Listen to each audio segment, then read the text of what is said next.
ഒരു പ്രാവശ്യം പറഞ്ഞിട്ടുണ്ടായിരുന്നില്ല, നന്നാക്കി മീൻ വന്നാലും ഞാനൊന്ന് എൻ്റെ പേരിലൊന്നും നന്നാക്കുന്നു. അതിൻ്റെ കാരണം ഇതാണ് കേട്ടോ.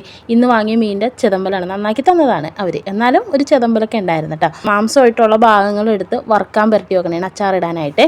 ഈ ജോസിനൊക്കെ പോയി കഴിഞ്ഞപ്പോൾ ഇത്തുവിനെ കുളിപ്പിച്ച് റെഡിയാക്കിയിട്ടാ. ഇത്തുവിന് അംഗനവാടിയിലൊന്നും വിടുന്നില്ല, ചെറിയൊരു ജലദോഷം ഉണ്ടായിരുന്നു. അപ്പം മരുന്നൊക്കെ കൊടുത്തു കഴിഞ്ഞിട്ട് ഞാൻ പറഞ്ഞു പൊയ്ക്കോന്ന് പറഞ്ഞപ്പോൾ അവൾ പറഞ്ഞു അവൾക്ക് നെയിൽ പോളിഷ് അടിച്ചു കൊടുക്കാൻ പറഞ്ഞു. അതിന് ഇവിടെ നെയിൽ പോളിഷ് എന്നല്ല കേട്ടോ പറയണത്, കൂട്ടസ് എന്നാണ് കേട്ടോ. അപ്പം ക്യൂടെക്സ് എല്ലായിടത്തും അടിച്ചു കൊടുത്തു കഴിഞ്ഞിട്ടാണ് ഞാൻ പിന്നെ കറി വെക്കാൻ വേണ്ടി പോയത്.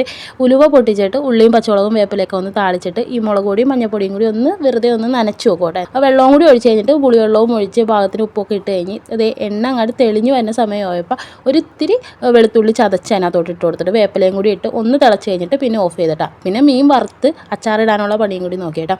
മസാല പുരട്ടി വെക്കുമ്പോൾ ഇച്ചിരി വിനാഗിരിയും ഇത്തിരി വെളിച്ചെണ്ണയും കൂടി ഒഴിച്ചിട്ടാണ് ഞാൻ മീനിൻ്റെ മസാല പുരട്ടി വെച്ചത്. ആ വറുത്ത ചട്ടി തന്നെ കുറച്ചും കൂടി എണ്ണ ഒഴിച്ചിട്ട് വെളുത്തുള്ളിയും പച്ചമുളകും അരിഞ്ഞ ഇഞ്ചിയും വേപ്പിലയും കൂടി ഇട്ട് വഴറ്റിയിട്ട് പിന്നെ പൊടികളായിട്ട് ഇട്ട് കൊടുത്ത്, എന്നിട്ട് ഇത്തിരി ഉലുവാപ്പൊടിയും ഇട്ടിട്ടുണ്ട്, ഇത്തിരി കായം പൊടിയും കൂടി ഇട്ടിട്ടുണ്ട് കേട്ടോ. എന്നിട്ട് ആ മീനും കൂടി അതിനകത്തോട്ട് ഇട്ട് ഞാൻ മീൻ മുളകി പറ്റിക്കണതും മീൻ അച്ചാറിടുന്നതും ഈ രീതിക്കൊക്കെയാണേ.